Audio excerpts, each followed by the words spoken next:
이 강연은 충남 삼성고등학교 10기 입학생들을 위해서 제작되었습니다. 주된 강연 내용은 공부 잘하는 방법, 시험 잘 치르는 방법, 대학 잘 가는 방법, 학습이나 자기관리 방법 등에 관한 것인데, 본질적인 내용은 대학과 사회가 원하는 사람이 되는 법이라는 좀 근본적인 내용을 담고 있다라고 할 수가 있겠습니다. 물론 구체적인 응용도 담고 있습니다. 공부와 시험, 특히 공부와 시험 준비는 어떻게 다른가? 이것이 핵심 내용인데요. 이런 질문에서부터 시작된다고 할 수가 있습니다. 저는 항상 열심히 공부하는데 왜 자꾸 시험을 망치는 것일까요?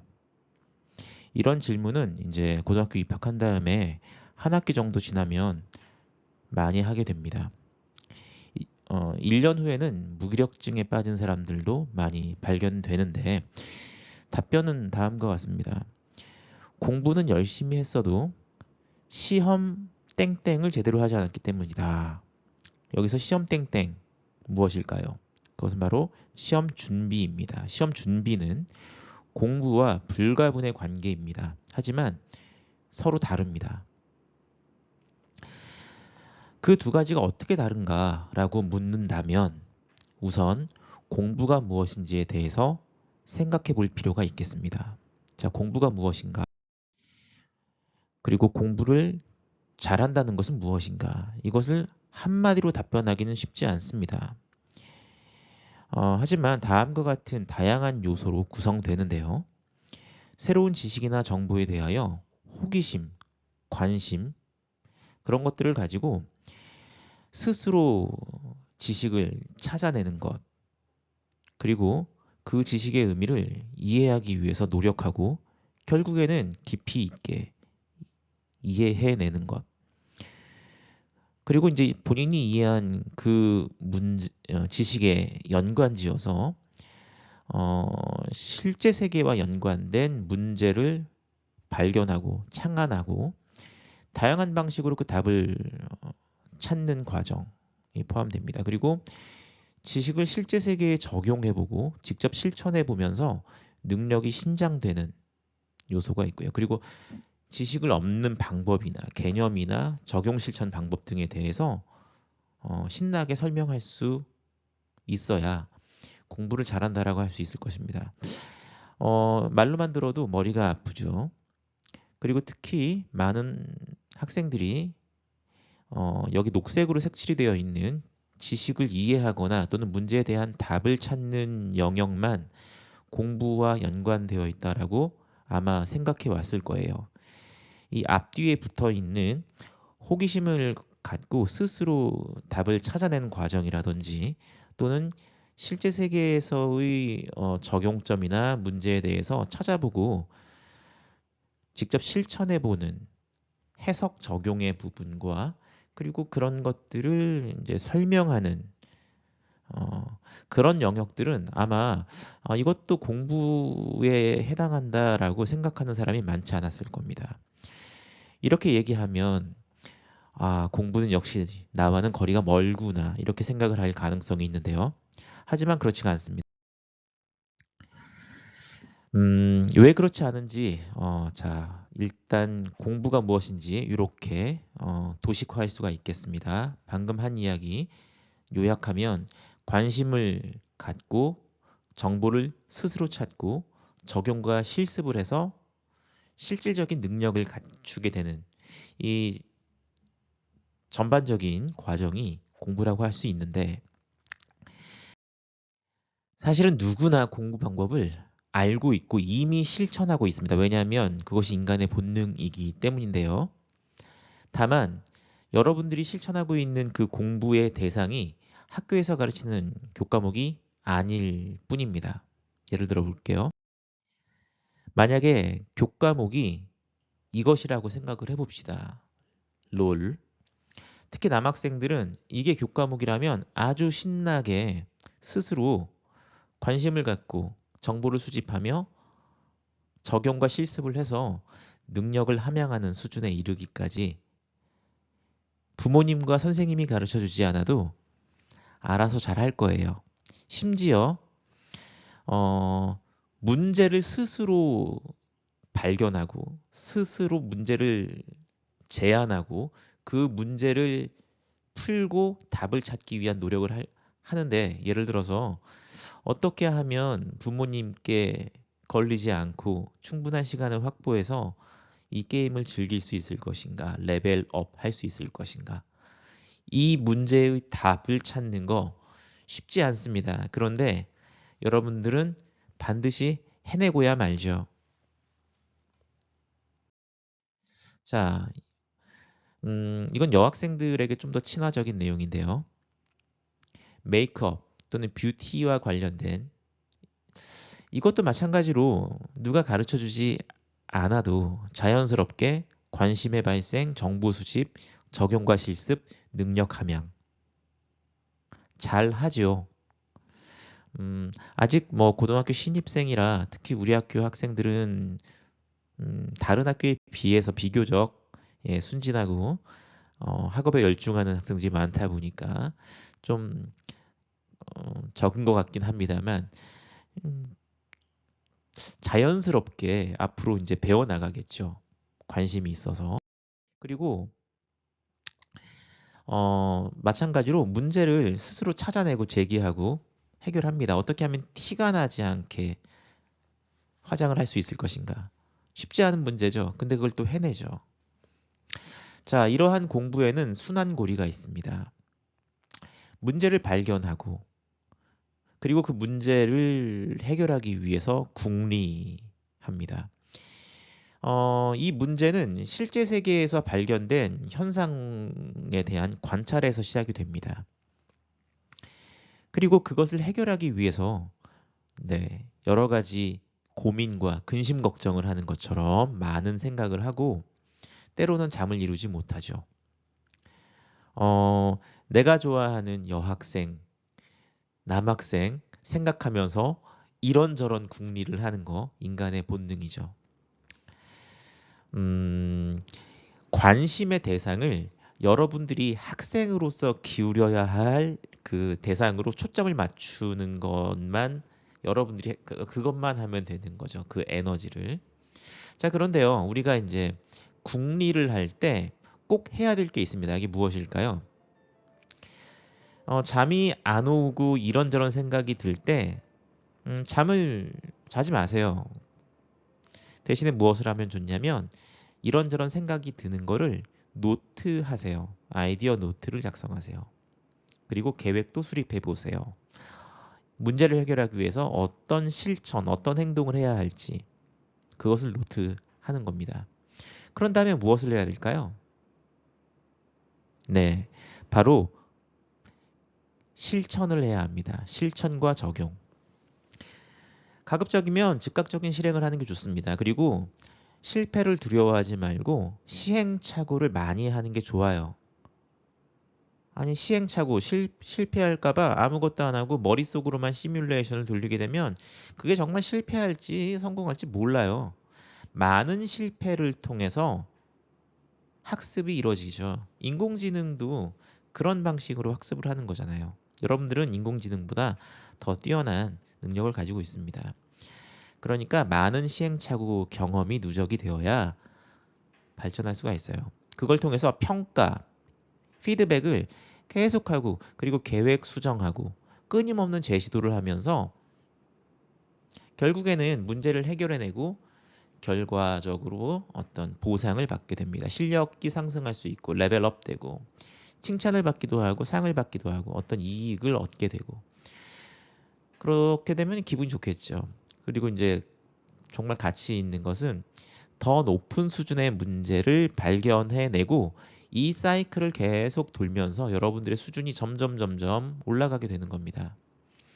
현실 세계에 존재하는, 가상 세계에 존재하는 캐릭터가 아닌 이 현실 세계에 존재하는 나라는 캐릭터가 점점 레벨업 되는 경험을 할 수 있게 되는 거예요.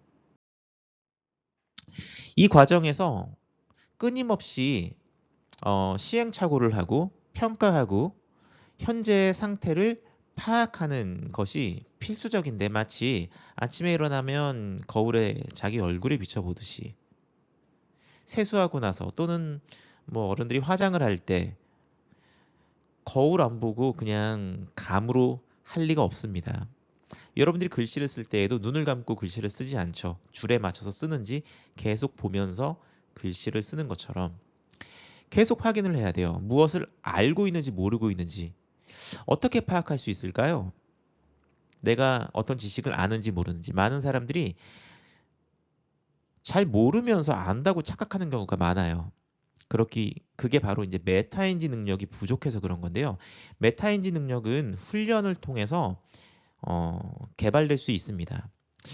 가장 중요한 기준은요.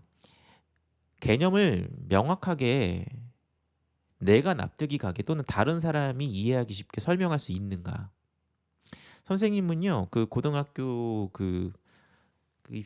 그러니까 대학 입시 이제 공부할 때 친구들이 이렇게 저한테 뭐 물리나 지구과학 같은 거를 물어보는 상황이 많이 있었어요. 그러다 보니까 강제적으로 메타인지가 좀 그 당시에 개발이 될 수 있었던 것 같습니다.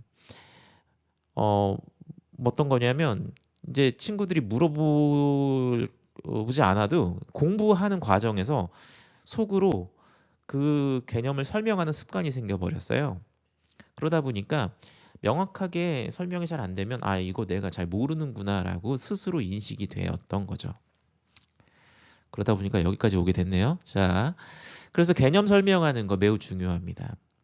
그런데 더 나아가서 더 높은 수준의 이제 메타인지 여러분들이 어떤 자연 법칙이건 사회 법칙이건 어떤 학문적 내용 그런 건 이제 어떤 법칙으로서 기술이 되는데 그것은 말이죠. 두 가지 이상의 변수 사이에 인과관계가 정량적으로 기술되어 있는 내용이거든요. 그럼 그런 방식으로 내가 그걸 기술할 수 있는가 명확하게.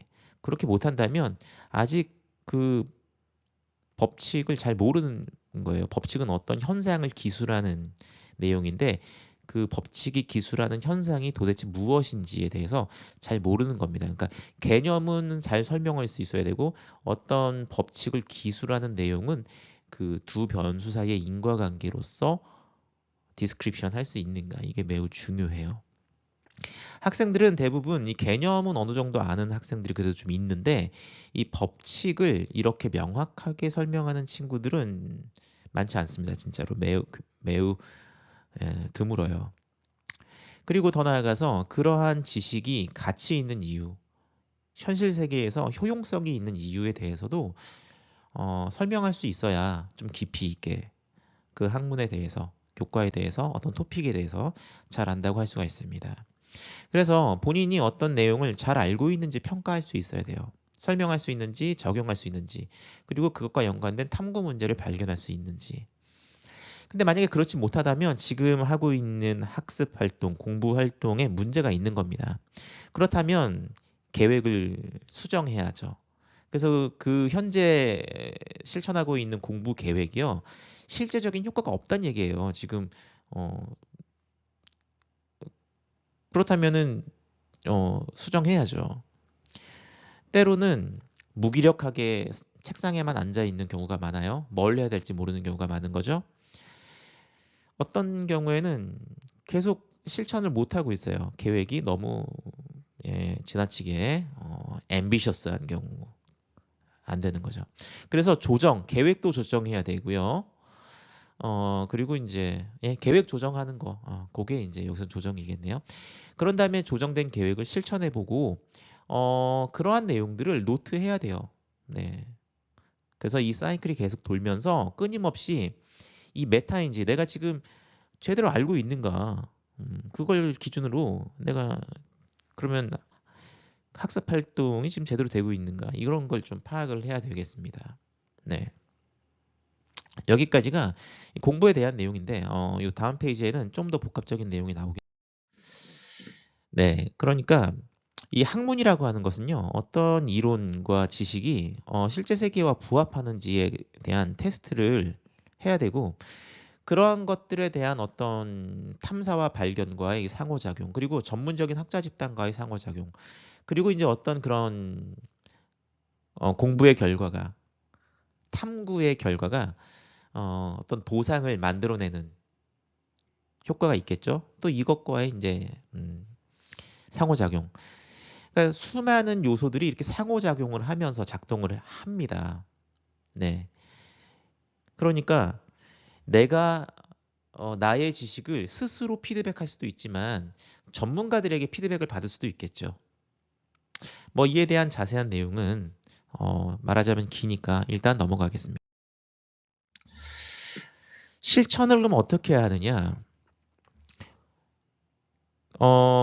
학문 탐구, 공부, 그 공부의 그 다양한 요소를 충족시키도록 하기 위한 효과가 있는 그런 계획을 세워서 실천하란 얘기입니다.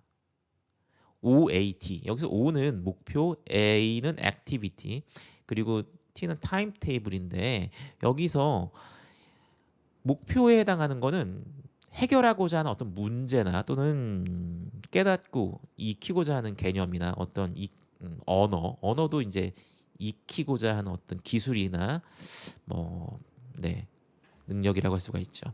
그런 것들을 목표로 삼고 그 목표를 이루는데 실질적인 효과가 있는 활동을 해야 돼요. 네. 예를 들어서 내가 어떤 외국인들과 일상 대화를 하는 능력을 갖고 싶다면 책을 보면서 공부를 하는 게 효과가 있을 것인가 생각을 해봐야 돼요. 효과가 별로 없어요. 어떤 게 효과가 있냐면 그 대화라고 하는 거는 어떤 말을 나에게 할지 모르는 상황에서 즉흥적인 답변을 뭐라도 해내야 하는 상황인 거잖아요. 그거를 훈련해야 돼요. 그거를 훈련해야 돼요. 그리고 또 어떤 영어로 주어지는 문제를 내가 영어로 어떤 답변을 기술하는 거를 해야 된다. 그러면 그거를 훈련해야 돼요.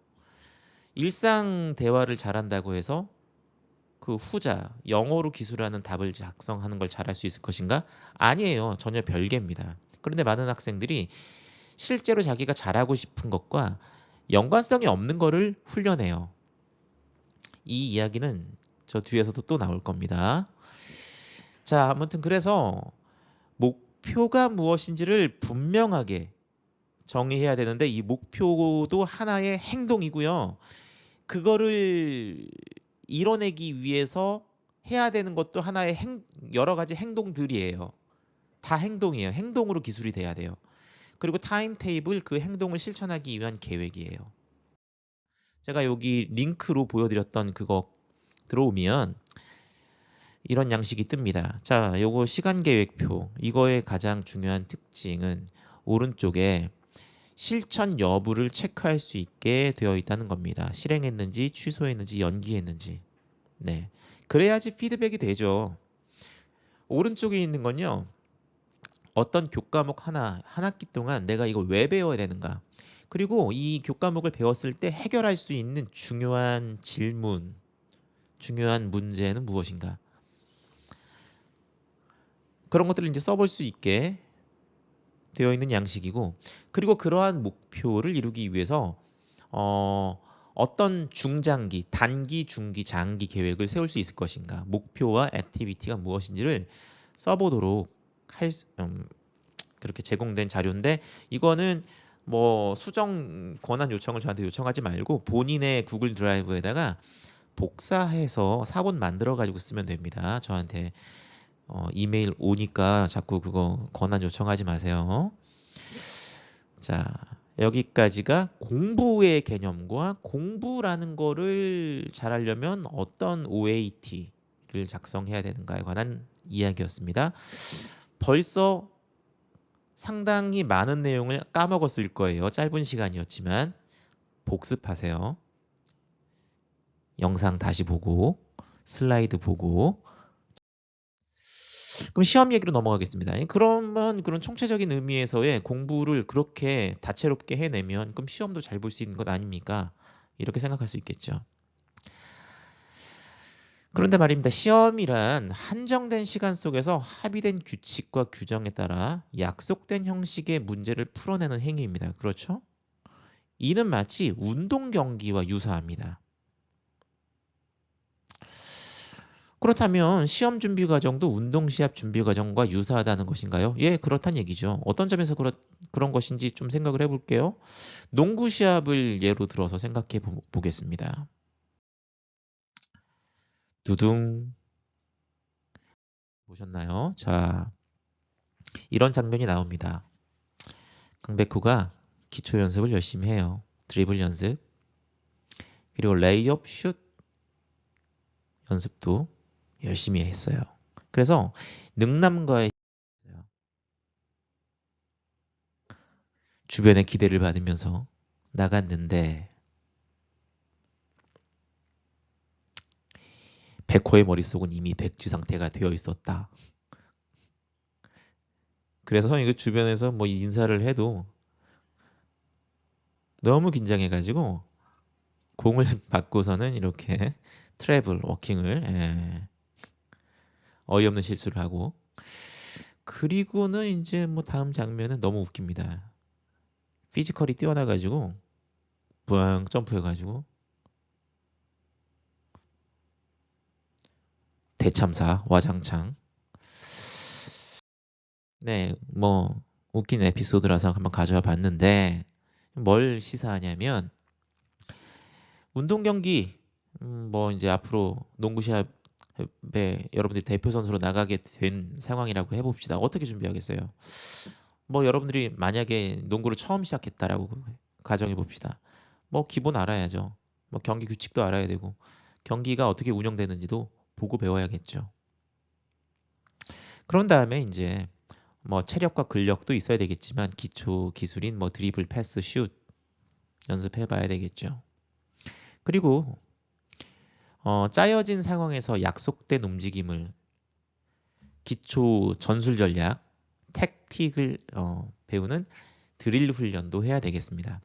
근데 여기까지 하면은 그럼 준비가 되는 거냐? 어떤 경우는 드릴 훈련도 안 하는 경우도 많이 있습니다. 근데 여기까지 하면 되느냐? 중요한 게 남았습니다. 뭐겠습니까?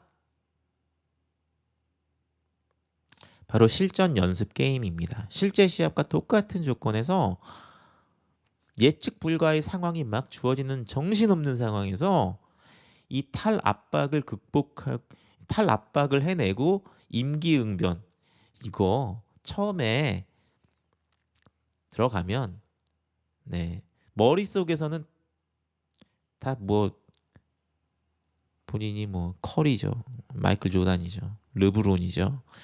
안 됩니다. 네, 해봐야죠. 이걸 많이 해봐야 돼. 만약에 시간이 너무 없어서 기초 드리블 연습이랑 게임이랑 어떤 걸 많이 해볼 것이냐, 물론 둘 다 중요한데 이 경우에는 게임을 좀 해보면서 자기가 부족한 게 뭔지를 빨리 파악한 다음에 그거를 보완하기 위한 기초 연습을 하는 게 좋아요. 이 이야기도 또 나올 거예요. 자, 그래서 시험을 좀 두 가지로 나눠 볼게요. 이게 스펙트럼이 이렇게 딱 나뉘진 않지만 다양한 스펙트럼이 있지만 단순한 기억을 인출해내는 형식의 시험이 있을 수 있죠. 왼쪽에 보면은 뭐 영어 단어, 문장 암기 한 거 써봐라 뭐 그런다든가 뭐 수학과학 공식 암기한 거 뭐 단순한 퀴즈에서 뭐 이런 게 있을 수 있어요. 실제 뭐 기말고사, 뭐 중간고사, 정기고사에서는 이런 단순한 시험은 없죠. 근데 이제 쪽지 시험 같은 경우에는 있을 수 있죠. 역사 인물이나 뭐 사건 정보에 대한 기초 정보를 뭐 빈칸을 채우듯이 맞추거나 어떤 용어, 어떤 장치의 이름, 그리고 장치의 용도 이런 것들을 뭐 말하는 거. 어떤 개념의 의미를 말하는 거. 철학적, 수학적 용어의 뭐 정의, 의미 말하는 거, 주어진 그림이나 뭐 음악 뭐 듣고 스포츠 동작 뭐 보거나 그림으로 보고 도구나 기술의 이름이나 내용 설명. 그냥 단순한 이런 것들을 할 때는 그냥 기억력이 중요하잖아요. 자, 만약에 이런 종류의 시험, 이런 종류의 퀴즈를 준비한다고 합시다. 그러면 여러분들 어떻게 준비를 하겠습니까? 많은 학생들이 뭐 요약된 노트나 또는 교과서나 또는 뭐 영상이나 뭐 이런 것들을 들여다보면서 그걸 머릿속에 집어넣기 위한 활동을 해요. 그런데 그런 활동은 실제 시험 상황에서 요구되는 행동이 아니에요. 실제 시험 상황에서는 머릿속에 들어있는 걸 인출해내는 것을 요구하잖아요. 무슨 말인지 알아요? 지금 중요한 얘기입니다. 암기한 거를 이제 인출해 얼마나 잘 암기하냐 이거 어떻게 측정합니까? 그거 측정이 안 돼요. 뭐 뇌 속에 들어갑니까? 요구하는 거는 보이지 않던 두뇌 속에 있는 정보를 인출해내는 행위를 테스트하는 거거든요. 그러면 그거를 연습해야 돼요. 어떤 새로운 정보를 접했어요. 잘 안 외워지죠. 그런데 1초 동안은 기억할 수 있지 않을까요? 그럼 1초 후에 똑같은 그 정보를 인출해내.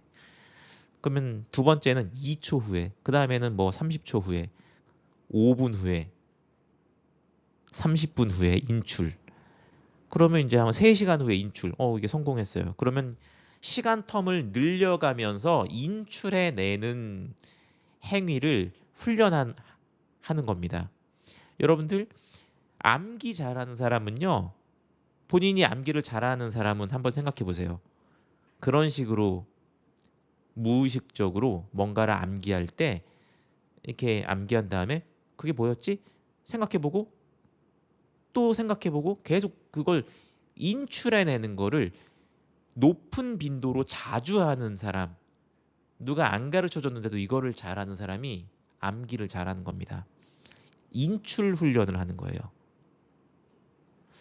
자, 그러니까 시험에서 요구하는 행위가 무엇인지를 알아야 그거를 준비할 때 그 행위를 훈련할 수가 있다는 얘기예요. 마찬가지입니다. 오른쪽 빨간색으로 되어 있는 박스로 가면 이거는 좀 상당히 복잡합니다. 여기는 이제 인출이 아니라 어떤 기술을 요구해요. 근데 어떤 기술을 요구하냐면 주어진 상황에 대응되는 적절한 해법을 결합해서 리액션하는 그런 기술, 적절한 리액션을. 어떤 리액션? 주어진 상황에 대한 적절한 해법을 적용해가지고 추론해내고 막 뭔가 해내는 거. 여러 가지 예가 있으니까 볼게요. 대화와 토론. 네, 상대방이 얘기하는 걸 듣고 대응해서 말을 할 줄 알아야죠. 동문서답하는 게 아니라. 그 독해, 주어진 글을 읽고 이해하고 그거랑 관련된 뭐 글을 쓴다. 뭐 그리고 수식, 차트, 다이어그램을 이해하고 또 같은 방식으로 그걸 표현을 한다. 이해한 거를 말로 설명한다. 또는 거기에 있는 자료를 근거로 자신의 견해를 말한다. 주어진 문제 조건에 요구하는 답을 추론한다. 그리고 새로운 운동 동작 기술을 익히고 경쟁자의 공격과 상황의 변화를 극복해내면서 득점해낸다. 예, 주어진 상황에서 뭔가 문제 해결하는 것들이요, 다. 적절한 대응을 해야 돼요. 역사적 사건, 사회 현상 등을 기술한 자료로부터 공통의 원리를 이끌어내어서 그것을 적용해가지고 현재와 미래의 현상을 예측, 뭐 추정, 의사결정, 개인적 견해 등을 적절한 용어를 활용하여 설명하기. 그렇죠? 이것도 다 주어진 자료에 대해가 상황인 거고요. 그거를 기반으로 어떤 뭐 내 견해를 말하거나 추론을 하거나 보이지 않는 정보를 끄집어내거나 하는 게 어떤 해법을 결합시키는 행위입니다. 그리고 주어진 질문에 대한 자신의 생각과 주장을 구체적인 근거를 들어서 제한된 시간 안에 논리적으로 작성한다. 쉽지 않겠지만 아무튼 예, 질문에 대해서 대응하는 거예요. 요구되는 공학적 산출물의 스펙과 공학적 난제가 무엇인지를 파악한 다음에 그 난제를 해결하기 위한 아이디어를 내고 적절한 도구를 선택하고 활용해서 문제를 해결해내는 거. 마찬가지로 주어진 상황에 대한 해법을 결합하는 겁니다. 그러면 어떻게 준비하냐면 주어진 상황에 대해서 해법을 어떻게 결합시키는지 어떤 해법이 필요한지에 대한 수많은 그 시도와 시행착오와 다양한 상황에 대한 정보를 많이 학습해야 돼요. 그걸 해야 됩니다. 수학 문제를 예로 들면은 여러분들 많은 학생들이 실력도 안 되면서 어려운 문제 붙잡고 사고력을 증진시키겠답시고 그냥 뭐 20분, 30분 뭐 이렇게 잡고 앉아 있어요. 여러분들 그런 방식의 공부는요, 진짜로 수준 높은 사람이 하는 거예요. 여러분들은 아직은 실력이 미천해서 그렇게 하는 거 아닙니다. 여러분들 수준에서는요, 이미 세상에 존재하는, 물론 너무 범위가 넓네요. 여러분들이 앞으로 치르게 될 시험에서 요구되는 문제의 유형, 그 문제의 유형의 바닷속으로 들어가서 그 이미 존재하는 문제 유형들을 다 익히고요. 그 다양한 문제 유형에 또는 문제 내용에 대응하는 해법이 무엇인지를 일단 그걸 학습해야 돼요. 근데 사실 이미 그런 식으로 어느 정도 하고 있어요. 근데 너무 비효율적이에요. 여러분들 뭐 선생님들의 수업을 듣거나 그런 다음에 뭐 학원 강의도 듣고 뭐 인강도 듣고 막 그러죠. 그거 다 다른 사람이 문제 푸는 거 보는 거잖아요. 이런 문제는 어떻게 해법을 적용해서 문제 푸는지 뭐 그런 설명 듣는 거잖아요. 근데 왜 그렇게 하고 있어요? 그냥 좋은 문제집 많잖아요. 문제 보고 답이 뭔지 보세요. 그리고 해법이 어떻게 되는지 보세요. 그거를 많이 누적을 시키세요. 그런 다음에 어느 정도 물이 오르면 마치 어린아이가 부모님, 엄마 아빠가 하는 이야기 많이 듣고 가족들이 하는 얘기를 많이 듣다가 보면은 이제는 그거를 응용해가지고 결합해가지고 자기의 하고자 하는 말을 하잖아요. 수많은 데이터가 누적이 돼야 돼요. 인공지능이 수많은 해법을 그냥 익히죠. 그러다가 나중에는 인간을 이길 수 있는 창의적인 전략 전술을 막 구사하잖아요. 알파고가 예전에 그랬고, 네. 이미 있는 해법, 그러니까 이미 있는 상황, 이미 존재할 수 있는 상황과 해법의 결합을 많이 학습해야 돼요. 그러면 나중에 응용력이 생기는 겁니다. 응용력이라고 하는 거는 이제 예전에 이렇게 결합되지 않았던 거를 이제 막 결합시키고 이제 좀 변형된 문제도 이제 그거에 적절한 그게 어떤 카테고리에 있는 문제인지를 파악을 해가지고 그거를 해결할 수 있는 해법의 카테고리를 찾아가지고 연결시키는 거를 빠르게 할 수가 있게 되는 거예요. 그러니까 상황과 해법을 결합하는 거를 많이 해봐야 되는데 기초 단계에서는 이미 되어 있는 거를 다양한 상황의 것들을 공부해야 돼요. 그런 것들을 학습해야 돼요. 그러다가 이제 물론 그것만 해서는 안 됩니다. 그거를 기초적인 수준에서 많이 하고 중급, 상급으로 갈수록 이제는 스스로 그거를 결합하는 상황과 해법을 스스로 결합하는 훈련을 많이 해야 됩니다. 자, 그래서 시험을 치를 준비, 나의 현재 실력을 어떻게 파악할 것인가? 이것도 마찬가지로 메타인지가 중요하다. 나의 현재 실력, 그러면 어떻게 파악할 것인가? 어떻게 파악할 거예요? 어떻게 파악할 거예요? 정답은 테스트 해봐야 합니다. 물론 이 메타인지 능력이 꽤 뛰어난 사람들, 감이 좋은 사람들은 뭐 테스트 안 해봐도 너무나 잘 파악해. 근데 그런 사람들 있죠? 본능적으로 태어날 때부터 그랬던 것이냐? 사실 그렇지 않아요. 자기도 모르는 사이에 공부하는 과정에서 테스트를 많이 해보는 거야. 머릿속으로 시뮬레이션을 돌리는 겁니다. 그래서 내가 이거를 어떤 개념을 공부했을 때 그거랑 연관해서 나올 수 있는 문제가 어떤 것들이 있는지를 이미 아는 거예요. 그러다 보니까 그런 문제들을 내가 과연 풀 수 있을 것인가? 그거를 파악하는 감이 좋은 거예요. 많은 경험과 시행착오를 통해서 그 능력이 개발된 거예요. 근데 이제 그런 능력을 그러니까 개발되지 않은 사람은 어떻게 해야 되겠습니까? 테스트를 많이 해봐야 돼요. 그러니까 실력 평가, 실제 시험과 같은 형식과 조건, 유사한 환경과 압박. 그리고 해봤더니 야, 실력 형편없네? 라는 걸 알게 됐어. 그러면 곧바로 내가 지금 실천하고 있는 계획을 의심해 봐야 돼. 실효성이 있는 건지, 실천 가능한, 같은 얘기죠. 아까 다뤘던 거랑. 그래서 오답 노트도 작성해보고, 유형과 난이도도 조정해보고, 내가 푸는 문제 세트도 구성 다시 해보고 해서 계속 돌려야 돼요. 자, 여기 이제 슈샤오등에게, 개박살난 중국 무술 사기꾼들, 뭐, 알죠? 이거 꽤 유명하게 유튜브에 많이 이제 나왔던 건데, 그, 왜 이게 고수라고 이렇게 생각했던 사람들이 생각했던, 아니 뭐 사람들이 생각했는지 모르겠고, 이 슈샤오등이랑 싸우는 그 싸움의 그 자리에 나온 이 사람들은 진짜 자기들이 고수라고 생각했나 봐요. 그런데 시합이 시작되고 나서는 진짜 정말 처참하게 얻어맞습니다. MMA 선수들은 매일같이 스파링을 할 겁니다. 매일같이는 아닐 수 있어도 늘상 하는 일이죠.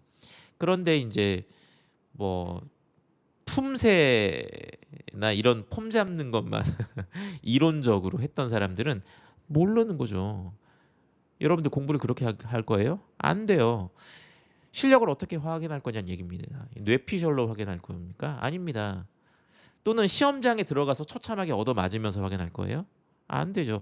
미리미리 매일같이 확인하면서 이거를 돌려야 돼요. 이 사이클을. 근데 이게 좀 하고 싶지 않은 사이클이에요. 많은 학생들이. 하기 싫어 해요. 왜냐하면 진실을 대면하고 싶지 않거든. 덮어놓고 싶어. 그러다가 덮어놓고 계속 미루다가 시험장에 가서 확인하는 걸 여러분들 여태까지 해온 거 아닙니까? 이제는 이제 좀 달라져야죠. 자, 어떻게 적용해야 되느냐? 자, 이거 이제 중요합니다. 여러분들 수업 졸지 않고 열심히 들었고, 그리고 5분 복습해서 그날 나름대로 이해한 내용이 있었다. 그러면 여러분들 제가 권장하는 건요.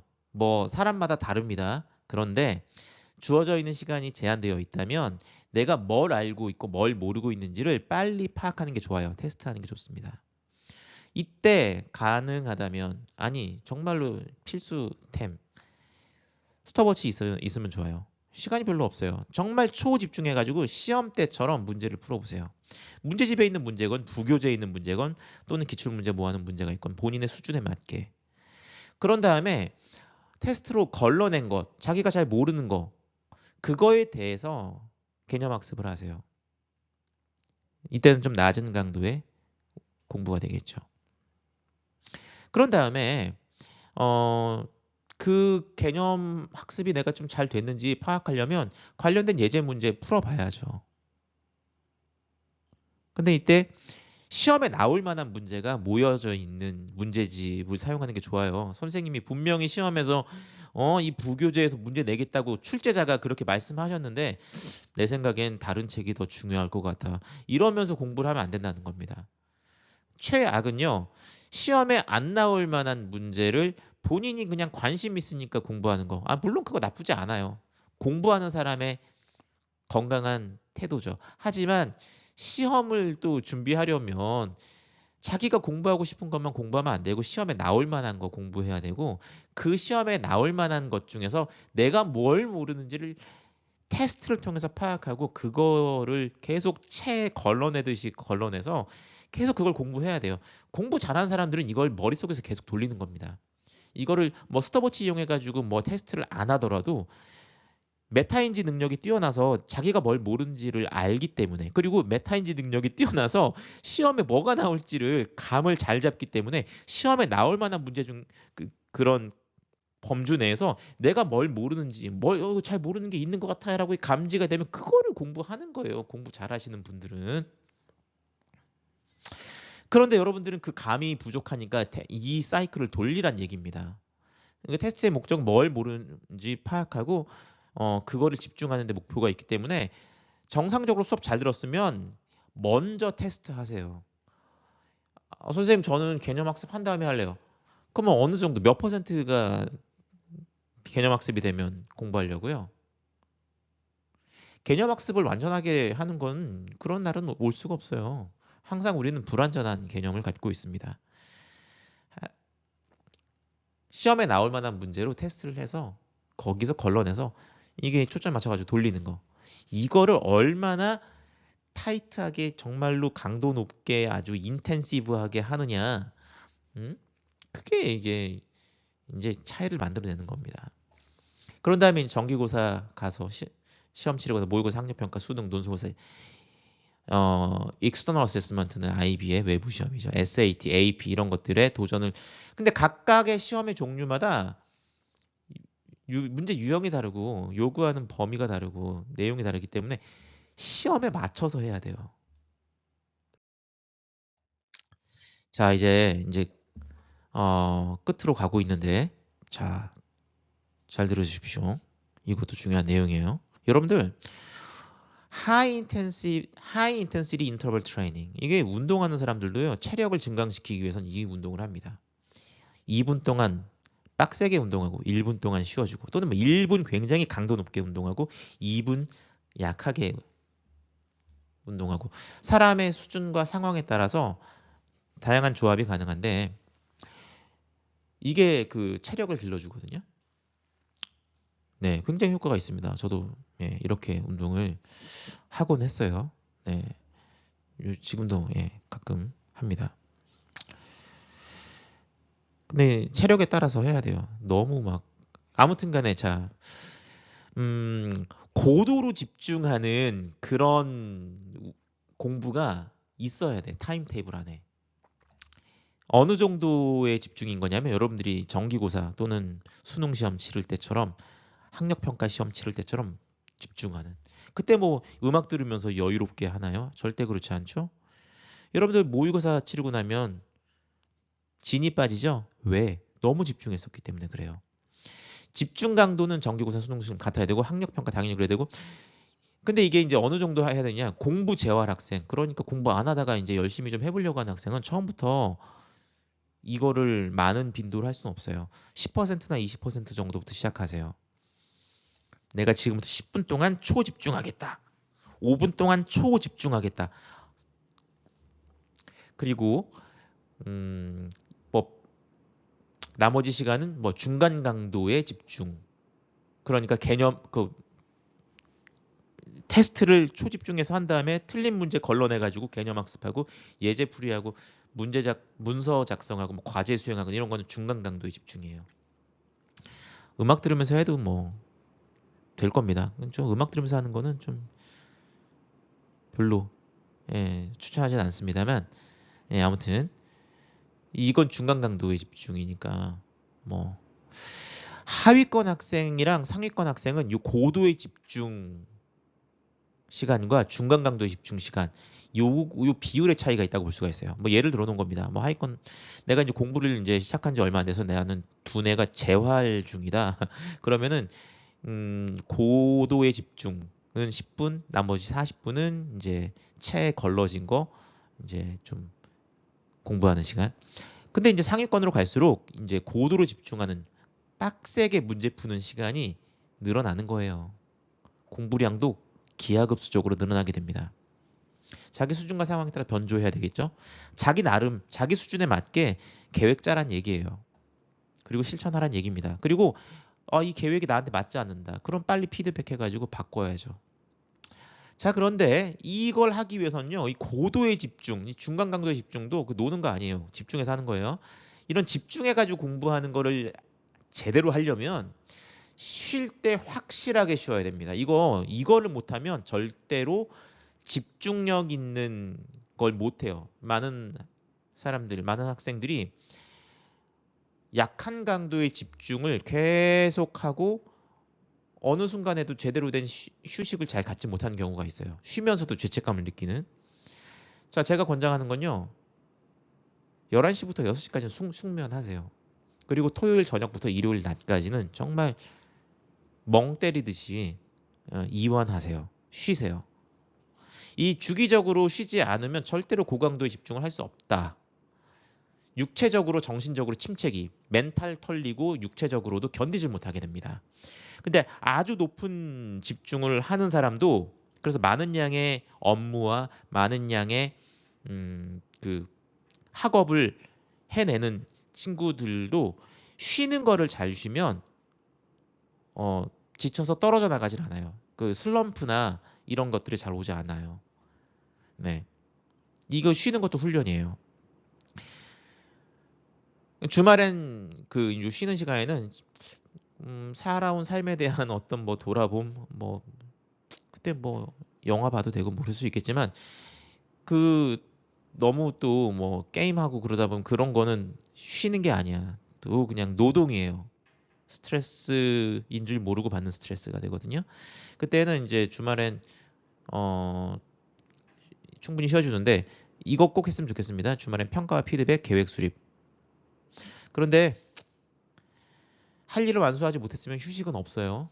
그러니까 집중할 때 엄청 집중해서 해야 쉴 때 확실하게 쉴 수 있다.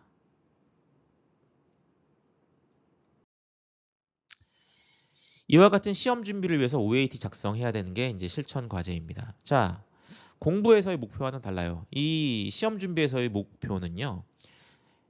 준비하는 어떤 시험 과목, 그리고 시험 유형에 대응하는 구체적인 수행 능력이 무엇인지를 생각해 봐야 됩니다.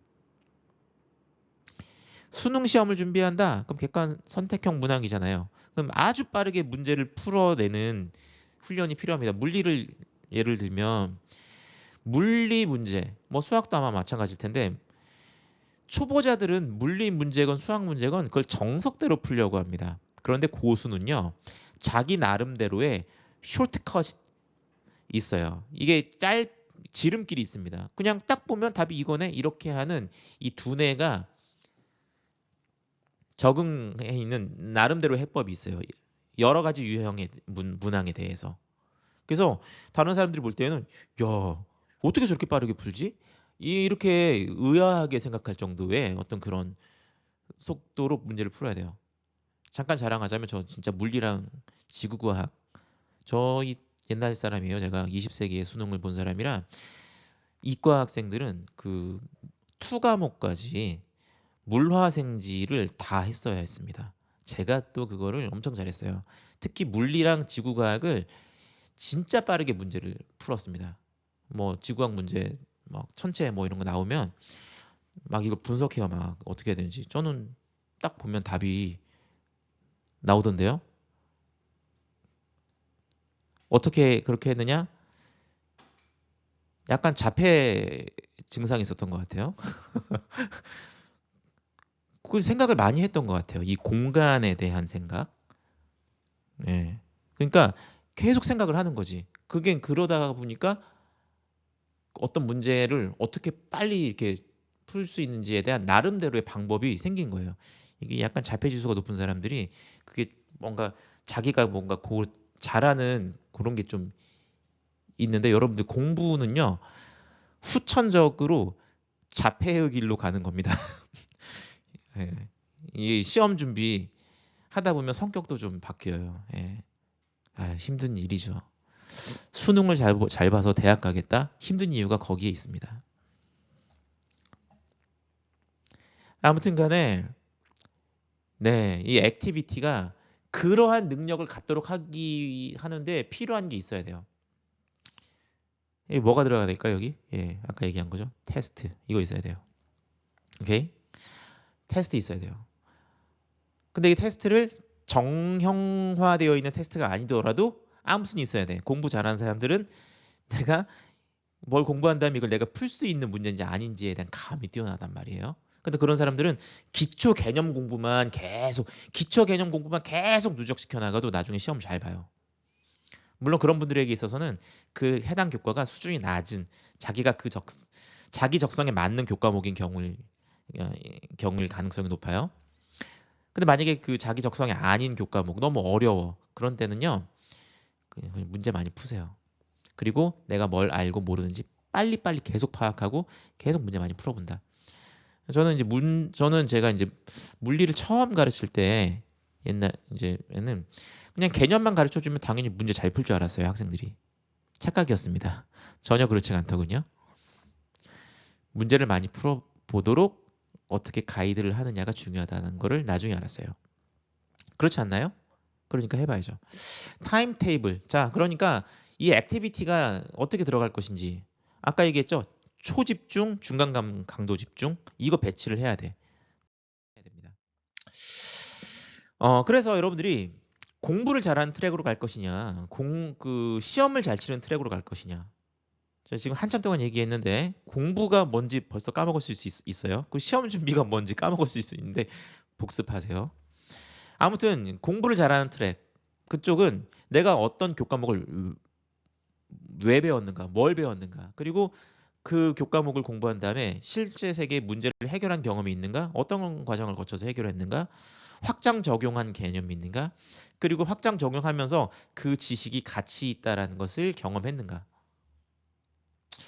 이거 준비해야 돼요, 여러분들. 앞으로 수업 들으면서. 지금 2학년 학생들 늦지 않았습니다. 열심히 하세요. 1학년 학생들은 지금부터 마음의 준비를 계속하면서 1학년 때 연습을 하세요. 1학년 때 듣는 수업들은 그냥 정해져 있죠, 과목들이. 하지만 남이 정해준 과목이지만 이거 어떤 의미가 있지? 많이 생각을 하세요. 2학년 올라가서 여러분들이 이제 수업을 선택하죠? 1학년 2학기 때부터 선택하죠. 그때는 나중에 입학사정관이 이거 이런 질문들, 뭘 배웠어? 왜 배웠어? 왜 선택했어? 이런 물어봤을 때 당당하게 말할 수 있으려면 준비가 되어 있어야 됩니다. 그거를 잘하는 학생. 물론 성적 잘 받아야 돼요. 그런데 이제 공식적으로는 정량적인 성적은 평가하지 않는다라고 해요.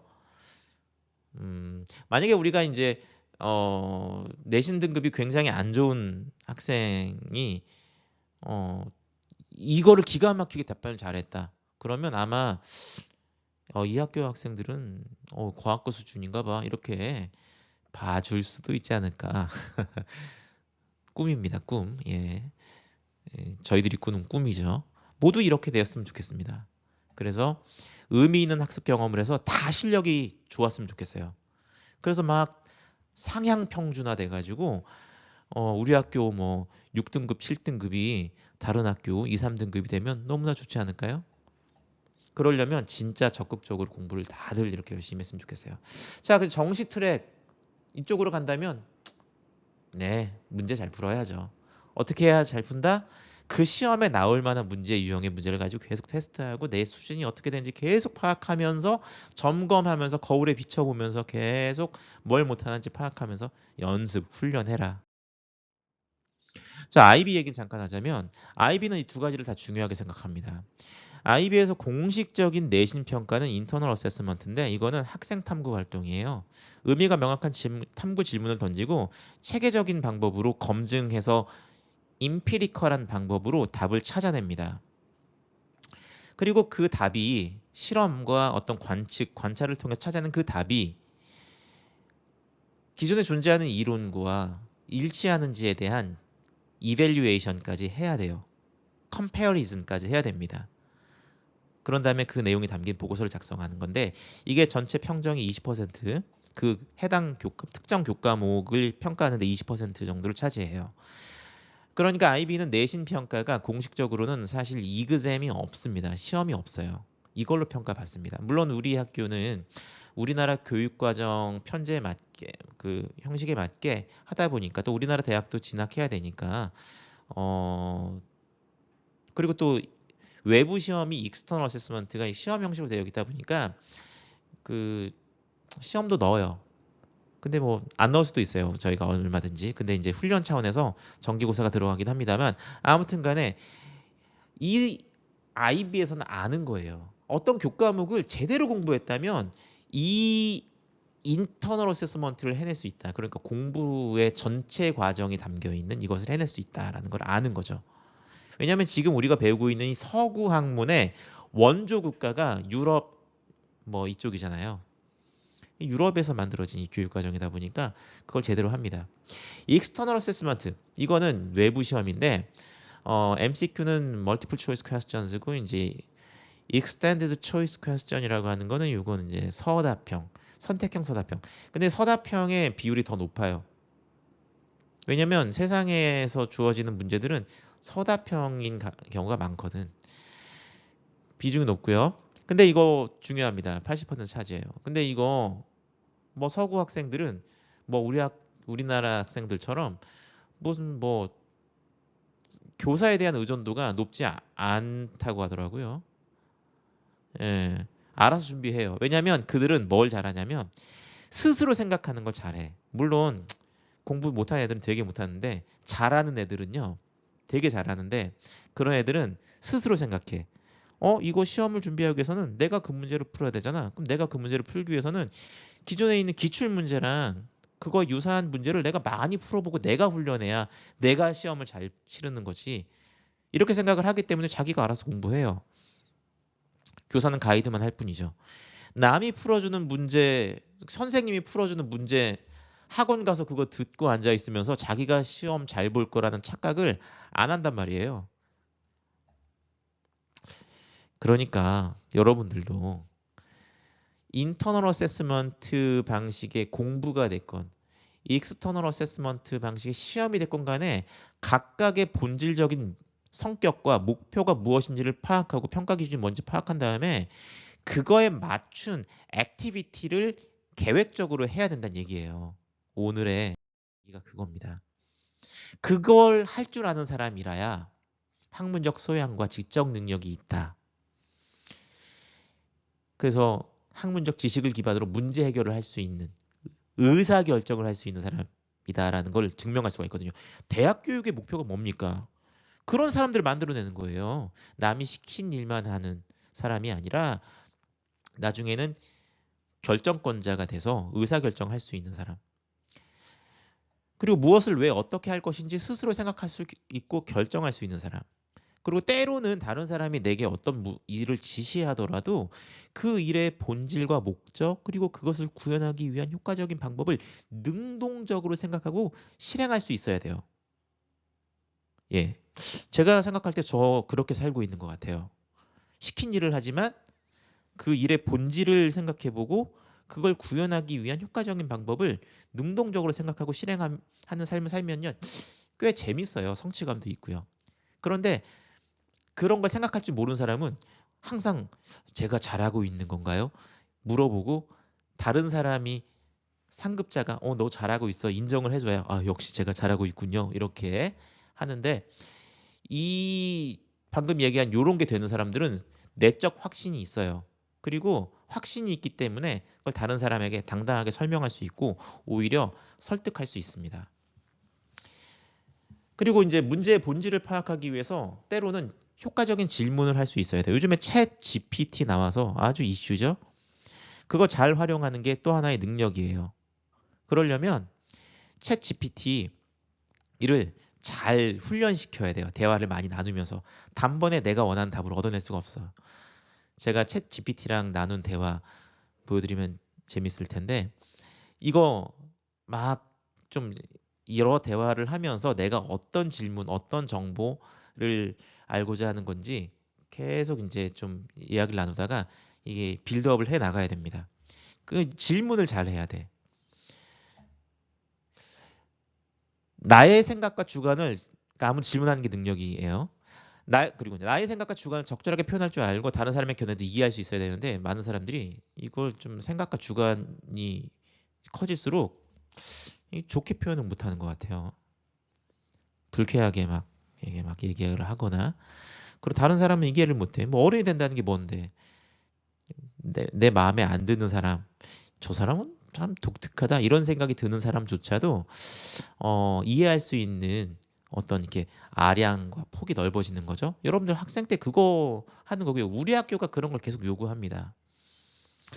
자, 그 의미 있고 가치 있는 성취를 위해서 안정된 길보다는 어려운 난이도의 길을 선택하고 기꺼이 리스크 테이킹을 하고 그것을 즐긴다. 여러분들 뭐 아까 뭐 예로 나왔던 롤 같은 게임이나 뭐 어떤 게임이든지 간에 적절한 난이도가 있으니까 재밌는 거예요. 너무 쉬우면 재미가 없어요. 그런데 여러분들이 앞으로 뭐 진로가 달려 있다라고 생각하는 경우에는 너무 이렇게 몸을 사려서 리스크 테이킹을 잘 안 합니다. 그런데 우리나라 사람들 특히 그런 것 같아요. 저도 예전 과거로 가면 갈수록 더욱더 그래 했고 지금도 리스크 테이킹 잘 저는 하고 싶지 않은데 근데 조금 하고 있는 것 같아요. 뭐 IB 뭐 물리를 가르치기로 제가 뭐 지원을 하거나 뭐 그런 것들도 리스크 테이킹인데 재밌어요. 하고 보니까. 여러분들도 이걸 내가 과연 할 수 있을까? 어떻게 알아요? 해보기 전에. 해보기 전에 안 해보고서 어떻게 알아요? 확인해 보셔야지. 해보면서. 예. 그리고 원칙에 따라 뭐 행동하는 거 좋은데 다른 사람의 마음을 항상 헤아리고 다른 사람을 돕는 걸 최선의 원칙으로 삼는 거 중요하겠죠. 균형 잡힌 가치관과 습관을 가지고 있는가. 뭐 여러 가지 요소가 있는데 저는 세 가지를 강조하고 싶습니다. 이렇게 세 가지. 학문적 소양을 갖추기 위해서 우리가 지금 공부를 하는 건데 그 학문적 소양이라는 게 도대체 뭐냐? 이거를 잘 생각해 봐야 돼요. 그리고 그런 걸 갖추기 위해서는 여러분들 리스크 테이킹 해야 돼요. 어려워 보이는 교과목, 어려워 보이는 과정 해야 돼요. IB 과정 어려워 보이죠? 할 수 있어요. 제가 알려준 방식대로 지혜롭게 잘 대처하면 물론 자기 자신에 대한 그런 메타인지 필요하죠. 그런데 어떤 경우는 앞날에 대해서 걱정이 많은 사람들이 리스크 테이킹을 잘 안 하는데 사실은 앞날에 대한 걱정이 많은 그런 사람들이 리스크 테이킹을 해야 돼요. 왜냐하면 그런 사람들은 자기가 리스크를 떠안은 다음에 그걸 어떻게 잘 해낼까 계속 고민하면서 결국에는 그걸 잘 해내. 이런 사람들은. 그런데 아이러니하게도 그런 걱정을 잘 안 하는 사람들 내가 이걸 과연 잘 할 수 있을까? 아, 잘 못할 것 같은데. 뭐 이런 생각을 아예 안 하고 그냥 무작정 자신감 있게 근자감으로 막 하는 사람들은 선택해놓고 나 몰라라 하는 경우가 또 있어요. 아이러니하죠. 그러니까 오히려 근심 걱정이 많은 사람들 도전하세요. 예. 진짜 좋습니다. 왜냐면 이 대학에서 이 우리 학교에서 IB 교육을 어떻게 하는지 알면 안 뽑을 수가 없어. 물론 우리 학교 IB 교육 따라오는 게 쉽지 않은데 그거를 잘 따라온 경우에 수업을 잘 들은 경우에 만약에 IB 교육 과정을 중간에 드롭하는 경우라 할지라도 수업을 좀 의미 있게 잘 듣고 그걸 잘 따라오면은 인정받더라고요. 네. 그럴 수밖에 없어요.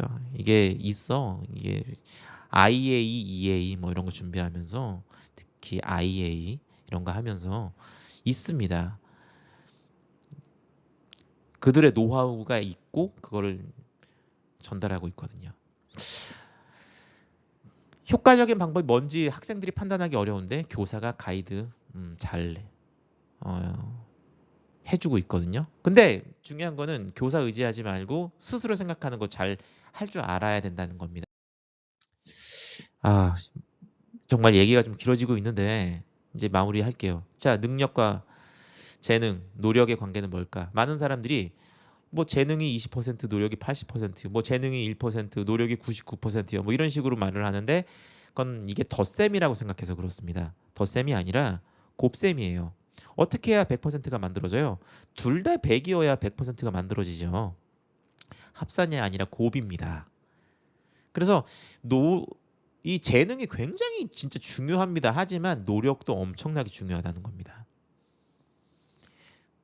다만 영재가 게으른 경우에만 이길 수가 있어요.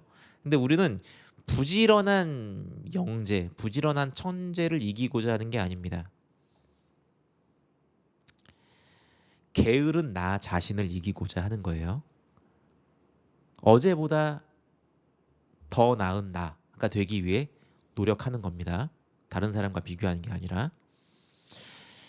그리고 성취는요, 능력 곱하기 노력인데요. 이게 능력 안에 노력이란 요소가 있기 때문에 노력을 많이 하면 이 성취는 노력의 제곱에 비례하겠네요. 그러니까 노력이란 요소 매우 중요합니다. 그럼 노력은 뭘로 구성이 되느냐? 시간과 집중이에요. 근데 이 집중은요, 자극에 대한 반응으로서의 집중이 아닙니다. 컴퓨터 게임이나 뭐 재미있는 영화, 드라마 볼 때 그런 집중이 아니라 집중해야 할 대상을 스스로 선택하고 일정 시간 동안 지속할 수 있는 능력, 그런 집중에 해당합니다. 이거는 훈련해야 됩니다. 훈련하면 할수록 노력의 그 수치가 높아지고요. 노력의 수치가 높아질수록 능력이 커지고 능력과 노력이 또 콜라보레이션 되면서 성취가 기하급수적으로 올라가는 그러한 것을 여러분들이 경험하기 바랍니다. 처음에는 더디게 변화할 건데 물이 오르면 결론. 공부란 책을 직접 읽고 해석하는 훈련이고 공부 잘하는 사람이란 자기가 뭘 알고 뭘 모르는지 잘 파악하는 사람이다. 특히 여러분들 선생님이 뭔가 가르쳐 주셨는데 원래 알고 있었던 것 같은데 내가 좀 희미하게 알았는데 오늘 확실하게 알게 된 거지. 나 원래 알고 있었어. 이런 태도를 가진 사람은요. 노트 하면서 나 이거 새로 배웠어. 별표 이렇게 할까요? 아니면 대충 필기할까요? 대충 필기하겠죠? 나중에 서머리 된 거 노트 쭉 볼 때 자기가 뭘 새로 배웠는지 잘 인지를 못하거나 그런 사람들은 새로 배운 것에 대한 감동이 적기 때문에 금방 까먹어요. 새로 배우고 항상 감동하며 선생님께 감사하는 사람은 새로 배운 거 내가 희미하게 뭔가 흐리멍텅하게 알고 있었던 거를 명확하게 알게 되면서 그걸 나한테 알려준 분 또는 그걸 내가 깨닫게 된 나 자신을 굉장히 칭찬하면서 인상적인 기억이 되기 때문에 오래 기억돼요. 아무튼 간에 이거 메타인지 잘해야 됩니다. 글, 데이터, 수식, 다이어그램 읽고 이해하는 능력, 나의 생각을 주장하는 거, 현실 세계의 문제와 연관지어서 탐구 질문 만들고 실질적인 어떤 탐구를 통해서 답을 찾고 그리고 그걸 이론을 적용해서 설명하는 거. 이런 것이 공부의 목표니까 이거를 해내기 위한 목표를 OAT 작성해서 하란 얘기고요. 자, 시험을 잘하고 싶은 사람은 시험 예상 성적을 수시로 파악하고 미리 대응하는 사람. 어떻게 파악해요? 메타인지 능력이 뛰어나거나 아니면 메타인지 뛰어나게 만들기 위해서 테스트를 계속하는 거. 네. 그래서 그러니까 목표는 문제를 빠르게 이해하고 제한된 시간 내에 정확하게 풀어내는 훈련을 해야 되는 거예요. 그 목표가 그거니까 그 훈련을 해야 된다는 거죠. 높은 긴장 속에서 실수 없이 유연하게 대응하는 거. 내가 그걸 할 수 있는지 확인하라는 겁니다. 그걸 확인하고 능력을 키우기 위해서 테스트를 중심으로 사이클이 돌아가야 된다. 테스트하고 모르는 거 공부하고 예제 풀어보고 테스트하고 샥 계속 출제 경향 파악하는 거 매우 중요하죠. 문제 나올 만한 거를 공부하는 게 효율적이다. 그리고 이 감이 뛰어난 사람들은 시험 잘 보는데 자기가 공부하고 싶은 것만 공부하면은 공부는 잘할지 몰라도 시험은 못 본다. 그런 이제 거 그렇게만 하는 건 지혜롭지 못한 겁니다. 시험도 잘 봐야 돼요. 그래야 자기가 공부를 잘하는 게 탄력을 받아가지고 학종으로 대학 잘 갈 수 있어요. 그리고 이제 뭐 대학 잘 가는 거보다도 그런 지혜로운 사람이 되는 게 우리가 이제 중요한 겁니다. 자, 그래서 자, 이제 프리오형 실천적 지식과 노하우 누적시켜 나가야 돼요. 자, 그래서 지금까지 배운 내용을 정리해보고 이거 왜 정리하라고 하는지 아세요? 이거 여러분들 뭐 귀찮게 하려고 하는 게 아니에요. 이거 정리해보면서 메타인지 하는 거예요. 이게 내가 얼마나 이해했는가. 여러분들이 작성해 놓은 거 보면 저도 알고 남한테는 안 보여줄 거니까 저도 알고 본인도 알게 되겠죠. 네. 마무리하겠습니다. 여러분들 초집중하고 테스트하고 피드백하고 사이클 돌면서 살아가는 걸 훈련하면 여러분들 나중에 행복한 인생도 살 수 있을 거예요. 저는 주말에 가족들과 행복한 시간을 누리는 걸 삶의 낙으로 삼고 있고 그리고 이제 평일에는 아들한테 아빠를 찾지 마라 뭐 이렇게 얘기를 하고 있습니다. 자, 여러분들